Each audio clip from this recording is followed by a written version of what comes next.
Hello friends, welcome to my channel Aarambh classes. आज के इस वीडियो में हम लोग एनसीईआरटी 360 डिग्री के हिस्ट्री के क्वेश्चंस का डिस्कशन आपके साथ करेंगे। इस बुक में क्लास 6 से लेकर 12 तक एनसीईआरटी हिस्ट्री के सभी चैप्टर्स के पेज बाय पेज क्वेश्चंस दिए हुए हैं। तो बिना देर किए चलिए आज का ये वीडियो शुरू करते हैं। क्लास 11 के चैप्टर 4 तक के क्वेश्चंस का डिस्कशन हम लोगों ने इस सीरीज के प्रीवियस पार्ट में कर लिया है।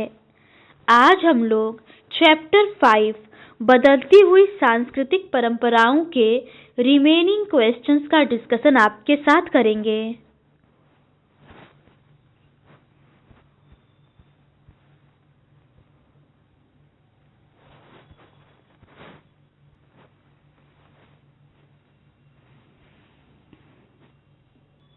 क्वेश्चन नंबर 26 है, 15वीं शताब्दी में क्लासिकी ग्रंथ लातिनी का मुद्रण कहाँ हुआ था? इसका सही आंसर है ऑप्शन बी, इटली में। 15वीं शताब्दी तक अनेक क्लासिकी ग्रंथों, जिनमें अधिकतर लातिनी ग्रंथ थे, उनका मुद्रण इटली में हुआ था। चूंकि मुद्रित पुस्तकें उपलब्ध होने लगी और उनका क्रय संभव होने लगा, छात्रों को केवल अध्यापकों के व्याख्यानों से बने नोट पर निर्भर नहीं रहना पड़ता था। अब विचार, मत और जानकारी पहले की अपेक्षा तेजी से प्रसारित हुए। नए विचारों को बढ़ावा देने वाली एक मुद्रित पुस्तक कई सौ पाठकों के पास बहुत जल्दी पहुंच सकती थी। अब पाठक एकांत में बैठकर पुस्तकों को पढ़ सकता था, क्योंकि वह उन्हें बाजार से खरीद सकता था। इससे लोगों में पढ़ने की आदत का विकास हुआ। अगला प्रश्न है, यूरोप के मानवतावादी संस्कृति के संदर्भ में निम्नलिखित कथनों पर विचार करें। पहला है, मानवतावादी संस्कृति की विशेषताओं में से एक था मानव जीवन पर धर्म की नियंत्रण कमजोर होना।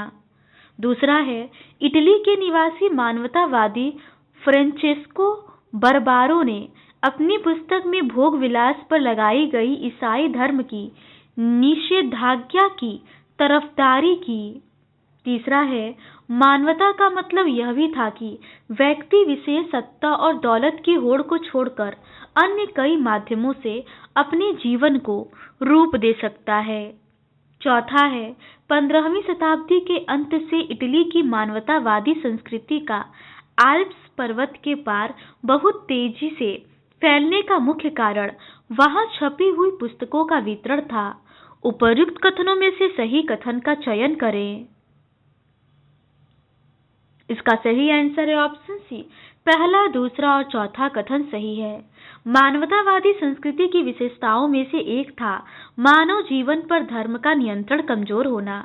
इटली के निवासी भौतिक संपत्ति, शक्ति और गौरव से बहुत ज्यादा आकृष्ट थे, परंतु ये जरूरी नहीं है कि वे अधार्मिक थे। वेनिस के मानवतावादी फ्रांचेस्को बर्बारो ने अपनी एक पुस्तिका में संपत्ति अधिग्रहण करने को एक विशेष गुण कहकर उसकी तरफदारी की। लोरेंजो वल्ला विश्वास करते थे कि इतिहास का अध्ययन मनुष्य को पूर्णतः जीवन व्यतीत करने के लिए प्रेरित करता है। उन्होंने अपनी पुस्तक ऑन प्लेजर में भोग विलास पर लगाई गई ईसाई धर्म की निषेधाज्ञा की आलोचना की।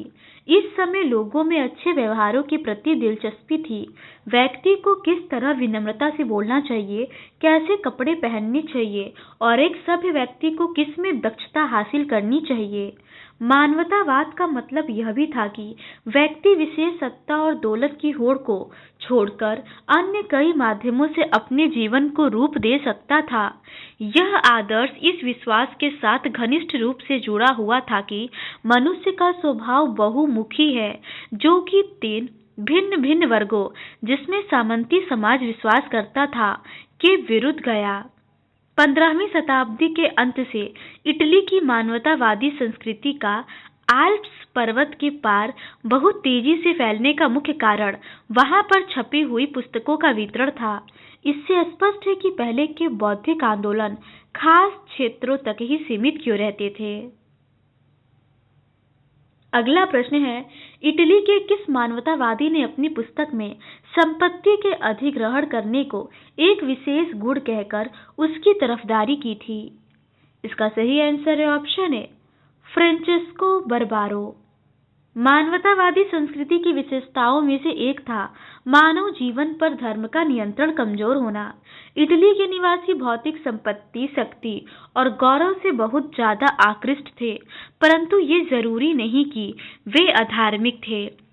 वेनिस के मानवतावादी फ्रांचेस्को बर्बारो ने अपनी पुस्तक में संपत्ति अधिग्रहण करने को एक विशेष गुण कहकर उसकी तरफदारी की।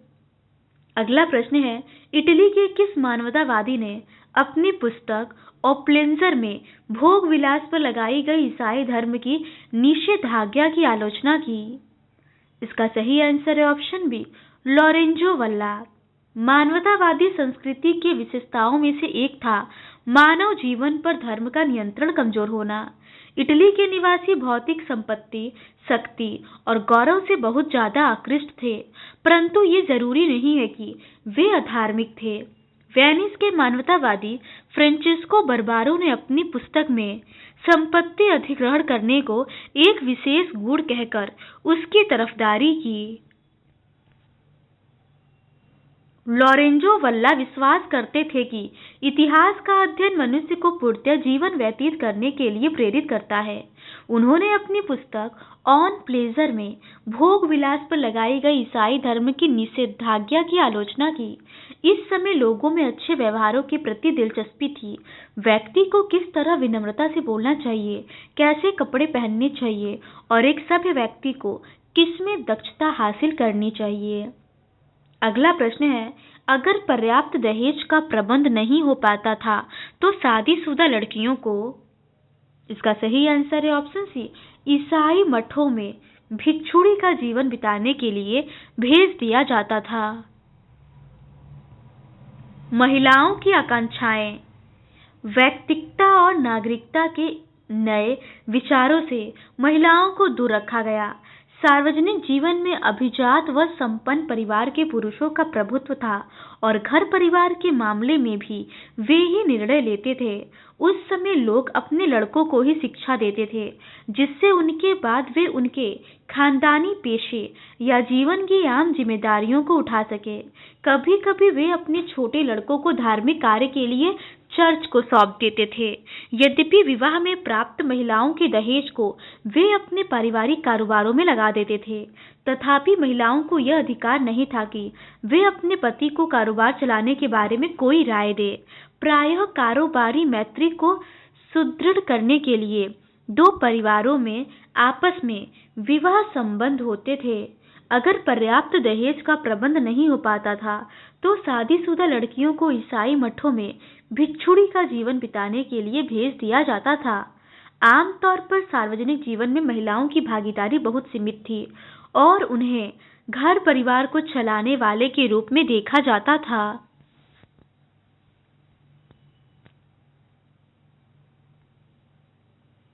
अगला प्रश्न है, यूरोपीय देशों में महिलाओं की स्थिति के संदर्भ में निम्नलिखित कथनों पर विचार करें। पहला है, सार्वजनिक जीवन में अभिजात व संपन्न परिवार के पुरुषों का प्रभुत्व था और घर परिवार के मामले में भी वे ही निर्णय लेते थे।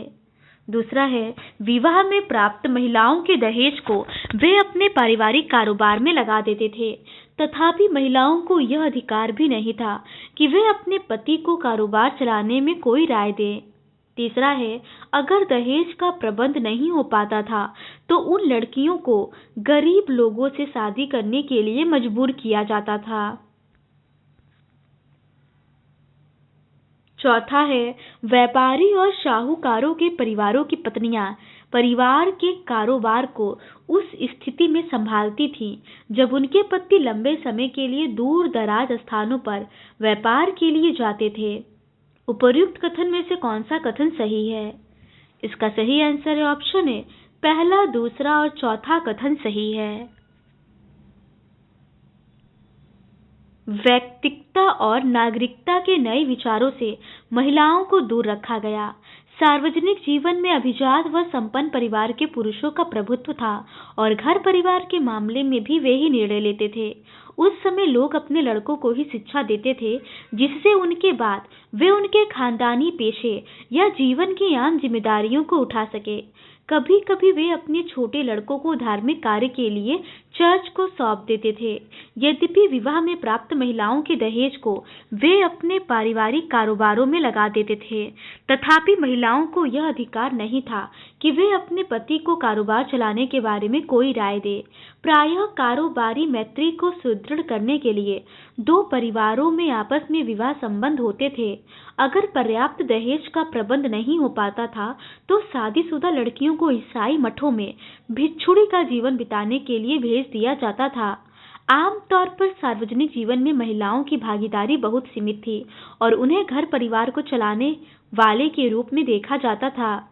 व्यापारी परिवारों में महिलाओं की स्थिति कुछ भिन्न थी। दुकानदारों की स्त्रियां दुकानों को चलाने में प्रायः उनकी सहायता करती थी। व्यापारी और साहूकार परिवारों की पत्नियां परिवार के कारोबार को उस स्थिति में संभालती थी जब उनके पति लंबे समय के लिए दूर दराज स्थानों को व्यापार के लिए जाते थे। अभिजात्य संपन्न परिवारों के विपरीत व्यापारी परिवारों में यदि व्यापारी की कम आयु में मृत्यु हो जाती थी तो उसकी पत्नी सार्वजनिक जीवन में बड़ी भूमिका निभाने के लिए बाध्य होती थी। अगला प्रश्न है, जब उनके पति अनुपस्थित होते थे तब उन्होंने राज्य पर शासन किया और मंटुआ नामक छोटे से राज्य का दरबार उनकी बौद्धिक प्रतिभा के लिए प्रसिद्ध था। वह कौन है? इसका सही आंसर है ऑप्शन ए, मंटुआ के मार्चेसा।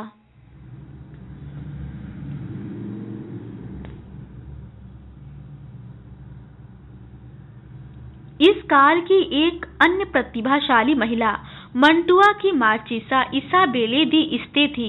इन्होंने अपने पति की अनुपस्थिति में अपने राज्य पर शासन किया। यद्यपि मंटुआ एक छोटा सा राज्य था, तथापि उसका राज दरबार अपनी बौद्धिक प्रतिभा के लिए प्रसिद्ध था। महिलाओं की रचनाओं से उनके इस दृढ़ विश्वास का पता चलता है कि उन्हें पुरुष प्रधान समाज में अपनी पहचान बनाने के लिए अधिक आर्थिक स्वायत्तता, संपत्ति और शिक्षा मिलनी चाहिए। अगला प्रश्न है, ईसाई मानवतावादी इंग्लैंड के टॉमस मोर और हॉलैंड के इरेस्मस की चर्च के प्रति क्या अवधारणा थी? पहला है, चर्च लालची और लूट खसोट वाली संस्था है। दूसरा है, पाप स्वीकारोक्ति दस्तावेज धन ठगने का तरीका। तीसरा है, जालसाजी द्वारा तैयार किसानों पर लगाए गए कर अधिक और अनुचित। उपर्युक्त कूट का प्रयोग करके सही कथन का चयन करें। इसका सही आंसर है ऑप्शन सी, पहला, दूसरा और तीसरा तीनों ही कथन सही है। ईसाई मानवतावादी जैसे कि इंग्लैंड के टॉमस मोर और हॉलैंड के इरेस्मस का यह मानना था कि चर्च एक लालची और साधारण लोगों से बात बात पर लूट खसोट करने वाली संस्था बन गई है। पादरियों का लोगों से धन ठगने का सबसे सरल तरीका पाप स्वीकारोक्ति नामक दस्तावेज था, जो व्यक्ति को उसके सारे किए गए पापों से छुटकारा दिला सकता था। ईसाइयों को बाइबल के स्थानीय भाषाओं में छपे अनुवाद से यह ज्ञात हो गया कि उनका धर्म इस प्रकार की प्रथाओं के प्रचलन की आज्ञा नहीं देता है। जब मानवतावादियों ने उन्हें यह सूचित किया कि न्यायिक और वित्तीय शक्तियों पर पादरियों का दावा कॉन्स्टेंटाइन के अनुदान नामक एक दस्तावेज से उत्पन्न होता है, जो कि प्रथम ईसाई रोमन सम्राट कॉन्स्टेंटाइन द्वारा संभवतः जारी किया गया था, तो उन राजाओं को खुशी हुई, क्योंकि मानवतावादी विद्वान यह दर्शाने में सफल रहे कि कॉन्स्टेंटाइन का वह दस्तावेज असली नहीं बल्कि परिवर्ती काल में जालसाजी से तैयार किया गया था। अगला प्रश्न है, चर्च के पादरियों का लोगों से धन ठगने का सबसे सरल तरीका डैश था, जो व्यक्ति को उसके सारे किए गए पापों से छुटकारा दिला सकता था। इसका सही आंसर है ऑप्शन ए, पाप स्वीकारोक्ति। ईसाई मानवतावादी जैसे कि इंग्लैंड के टॉमस मोर और हॉलैंड के इरेस्मस का यह मानना था कि चर्च एक लालची और साधारण लोगों से बात बात पर लूट खसोट करने वाली संस्था बन गई है।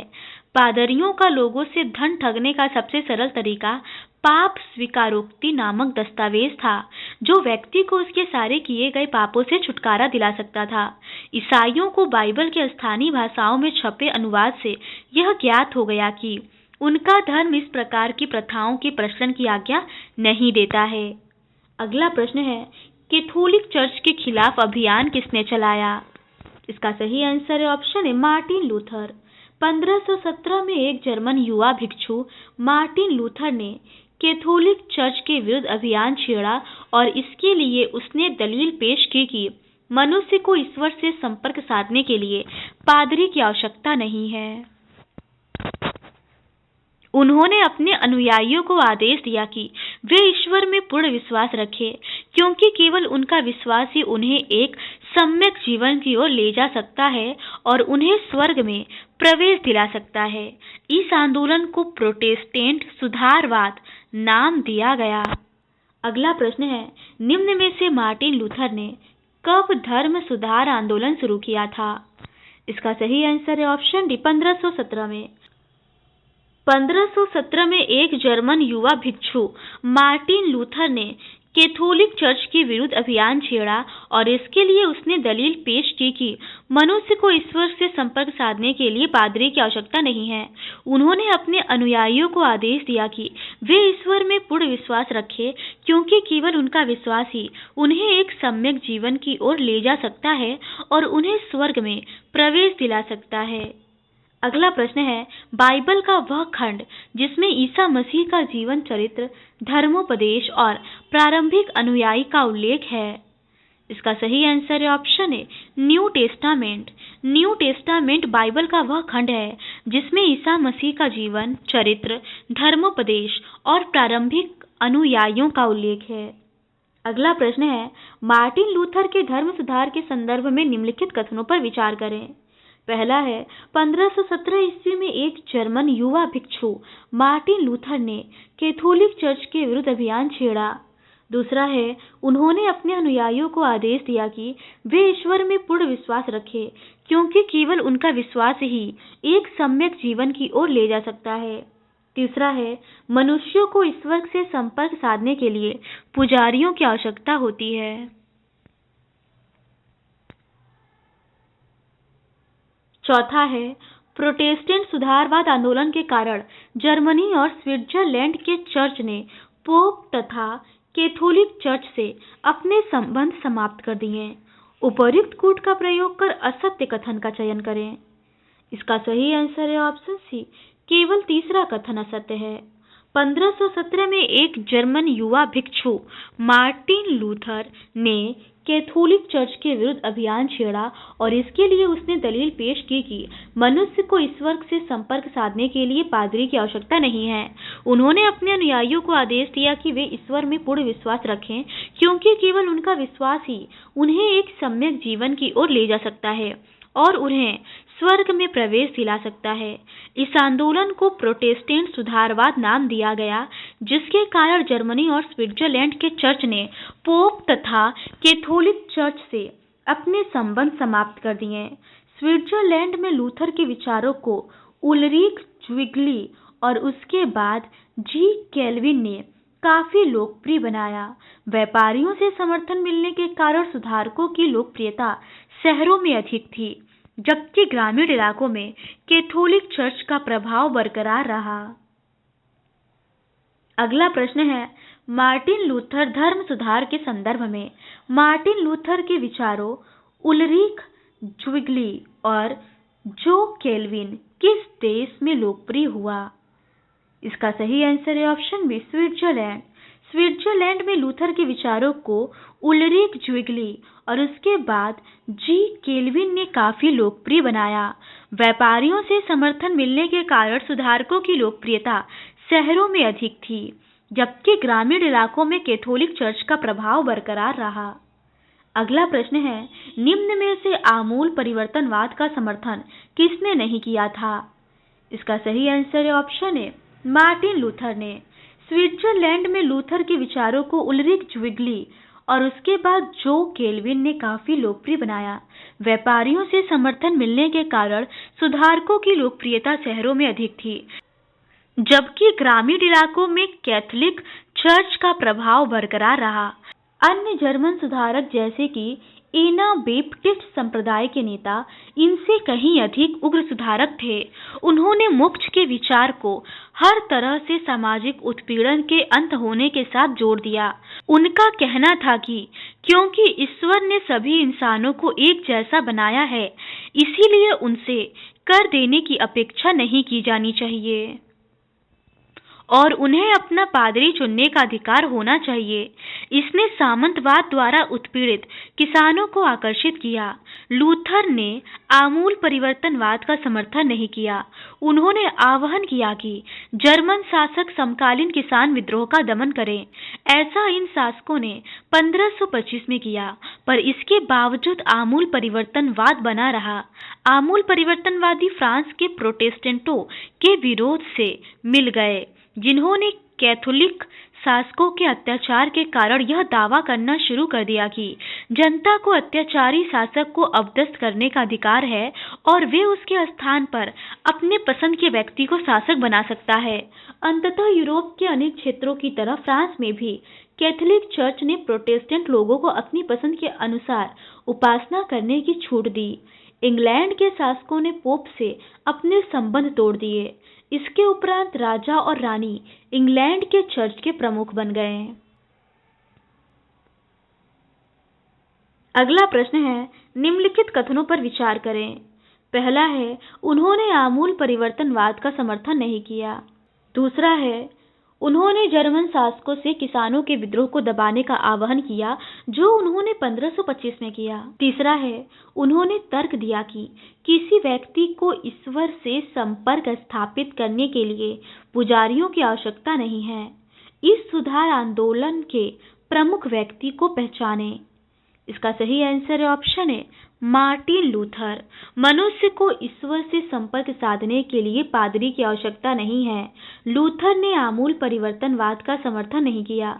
उन्होंने आह्वान किया कि जर्मन शासक समकालीन किसान विद्रोह का दमन करे। ऐसा इन शासकों ने 1525 में किया, पर इसके बावजूद आमूल परिवर्तनवाद बना रहा। आमूल परिवर्तनवादी फ्रांस के प्रोटेस्टेंटों के विरोध में मिल गए, जिन्होंने कैथोलिक शासकों के अत्याचार के कारण यह दावा करना शुरू कर दिया था कि जनता को अत्याचारी शासक को अपदस्थ करने का अधिकार है और वे उसके स्थान पर अपने पसंद के व्यक्ति को शासक बना सकते हैं। अंततः यूरोप के अनेक क्षेत्रों की तरह फ्रांस में भी कैथोलिक चर्च ने प्रोटेस्टेंट लोगों को अपनी पसंद के अनुसार उपासना करने की छूट दी। इंग्लैंड के शासकों ने पोप से अपने संबंध तोड़ दिए। इसके उपरांत राजा और रानी इंग्लैंड के चर्च के प्रमुख बन गए। अगला प्रश्न है, निम्न में से प्रोटेस्टेंट लोगों से संघर्ष करने के लिए सोसाइटी ऑफ जीसस नामक संस्था की स्थापना की। इसका सही आंसर है ऑप्शन सी, इग्नेसियास लोयोला। स्पेन में प्रोटेस्टेंट लोगों से संघर्ष करने के लिए इग्नेसियस लोयोला ने 1540 में सोसाइटी ऑफ जीसस नामक संस्था की स्थापना की। उनके अनुयायी जेसुइट कहलाते थे और उनका ध्येय निर्धनों की सेवा करना और दूसरी संस्कृतियों के बारे में अपने ज्ञान को ज्यादा व्यापक बनाना था। अगला प्रश्न है, निम्नलिखित में से कौन सी घटना 1517 में घटित हुई। इसका सही आंसर है ऑप्शन बी, मार्टिन लूथर ने 95 थीसिस की रचना की। 1516 में टॉमस मोर की यूटोपिया का प्रकाशन हुआ। 1517 में मार्टिन लूथर द्वारा 95 थीसिस की रचना की गई। 1522 में लूथर द्वारा बाइबल का जर्मन में अनुवाद किया गया। 1525 में जर्मनी में किसान विद्रोह हुआ। अगला प्रश्न है, नीचे दिए गई सूची 1 को सूची 2 से मिलान करें और कूट की सहायता से सही विकल्प का चयन करें। इसका सही आंसर है ऑप्शन बी। 1516 में टॉमस मोर की यूटोपिया का प्रकाशन हुआ। 1628 में विलियम हार्वे ने हृदय को रुधिर परिसंचरण से जोड़ा। 1673 में पेरिस में अकादमी ऑफ साइंसेज की स्थापना हुई। 1687 में आइजैक न्यूटन ने प्रिंसिपिया मैथमेटिका का प्रकाशन किया। अगला प्रश्न है, किसकी धारणा थी कि पृथ्वी पापों से भरी हुई है और पापों की अधिकता के कारण वह स्थिर है? इसका सही आंसर है ऑप्शन बी, ईसाई। ईसाइयों का यह विश्वास था कि पृथ्वी पापों से भरी हुई है और पापों की अधिकता के कारण वह स्थिर है। पृथ्वी ब्रह्मांड के बीच में स्थिर है, जिसके चारों ओर खगोलीय ग्रह घूम रहे हैं। अगला प्रश्न है, निम्नलिखित कथनों पर विचार करें। पहला है, कोपरनिकस ने कहा कि पृथ्वी सहित सभी ग्रह सूर्य के चारों ओर घूमते हैं। दूसरा है, कोपरनिकस को अपने सिद्धांत पर परंपरावादी पादरियों की संभावित प्रतिक्रिया का डर था। तीसरा है, कोपरनिकस नहीं चाहते थे कि उनकी पांडुलिपि दी रिवोल्यूशनिबस को मुद्रित किया जाए। निम्नलिखित में से कौन सा कथन सही है? इसका सही आंसर है ऑप्शन डी, पहला, दूसरा और तीसरा तीनों ही कथन सही है। कोपरनिकस ने यह घोषणा की कि पृथ्वी समेत सारे ग्रह सूर्य के चारों ओर परिक्रमा करते हैं।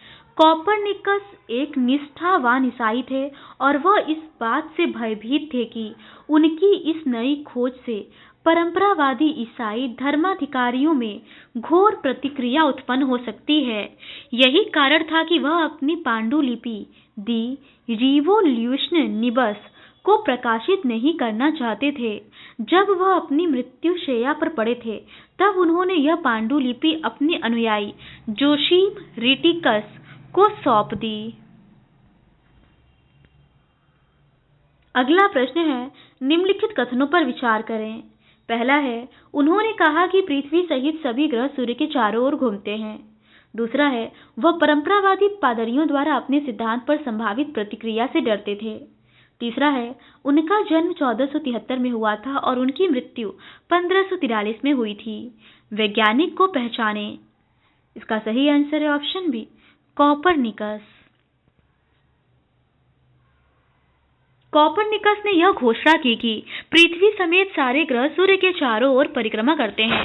कोपरनिकस एक निष्ठावान ईसाई थे और वह इस बात से भयभीत थे कि उनकी इस नई खोज से परंपरावादी ईसाई धर्माधिकारियों में घोर प्रतिक्रिया उत्पन्न हो सकती है।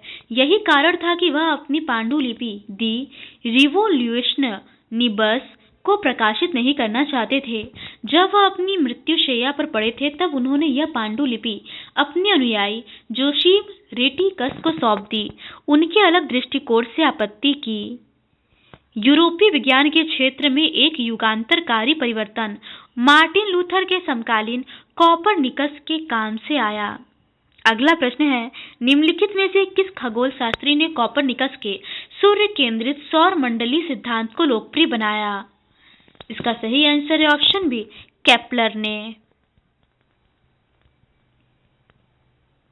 कोपरनिकस जब अपनी मृत्युशैया पर पड़े थे, तब उन्होंने यह पांडुलिपि अपने अनुयायी जोसीम रिटिकस को सौंप दी। उनके उन विचारों को ग्रहण करने में लोगों को थोड़ा समय लगा। काफी समय बाद, यानी आधी शताब्दी से अधिक समय बीतने पर, खगोल शास्त्री जोहान्स केपलर तथा गैलीलियो गैलीली ने अपने लेखों द्वारा स्वर्ग और पृथ्वी के अंतर को समाप्त कर दिया। केपलर ने अपने ग्रंथ कॉस्मोग्राफिकल मिस्ट्री में कोपरनिकस के सूर्य केंद्रित सौरमंडली सिद्धांत को लोकप्रिय बनाया, जिससे यह सिद्ध हुआ कि सारे ग्रह सूर्य के चारों ओर वृत्ताकार रूप में नहीं, बल्कि दीर्घवृत्ताकार मार्ग पर परिक्रमा करते हैं। गैलीलियो ने अपने ग्रंथ दी मोशन में गतिशील विश्व के सिद्धांतों की पुष्टि की। विज्ञान के जगत में इस क्रांति ने न्यूटन के गुरुत्वाकर्षण के सिद्धांत के साथ अपनी पराकाष्ठा की ऊंचाई को छू लिया। अगला प्रश्न है, निम्नलिखित का मिलान करें। सूची 1 में खगोल शास्त्री और सूची 2 में ग्रंथ दिया हुआ है। इसका सही आंसर है ऑप्शन सी, केपलर का खगोलीय रहस्य होगा, गैलीलियो का दी मोशन होगा, कोपरनिक का सूर्य केंद्रित सौर मंडली सिद्धांत होगा और न्यूटन का प्रिंसिपिया मैथमेटिका होगा। आधी शताब्दी से अधिक समय बीतने पर खगोल शास्त्री जोहान्स केपलर तथा गैलीलियो गैलीली ने अपने लेखों द्वारा स्वर्ग और पृथ्वी के अंतर को समाप्त कर दिया। केपलर ने अपने ग्रंथ कॉस्मोग्राफिकल मिस्ट्री में कोपरनिकस के सूर्य केंद्रित सौरमंडली सिद्धांत को लोकप्रिय बनाया, जिससे यह सिद्ध हुआ कि सारे ग्रह सूर्य के चारों ओर वृत्ताकार रूप में नहीं बल्कि दीर्घ वृत्ताकार मार्ग पर परिक्रमा करते हैं। गैलीलियो ने अपने ग्रंथ दी मोशन में गतिशील विश्व के सिद्धांतों की पुष्टि की। विज्ञान के जगत में इस क्रांति ने न्यूटन के गुरुत्वाकर्षण के सिद्धांत के साथ अपनी पराकाष्ठा की ऊंचाई को छू लिया। 1687 में आइजैक न्यूटन ने प्रिंसिपिया मैथमेटिका का प्रकाशन किया। अगला प्रश्न है, निम्न में से पेरिस अकादमी की स्थापना कब हुई? इसका सही आंसर है ऑप्शन बी, 1670 में। 1670 में पेरिस अकादमी और 1662 में वास्तविक ज्ञान के प्रसार के लिए लंदन में गठित रॉयल सोसाइटी ने लोगों के जीवन के लिए व्याख्यानों का आयोजन किया और सार्वजनिक प्रदर्शन के लिए प्रयोग करवाए। तो आज के इस वीडियो में बस इतना ही। इस सीरीज के नेक्स्ट पार्ट में हम लोग चैप्टर 6 मूल निवासियों का विस्थापन से संबंधित प्रश्नों का डिस्कशन आपके साथ करेंगे। अगर आपको ये सीरीज पसंद आती है तो please do subscribe to my channel and like this video. Thank you.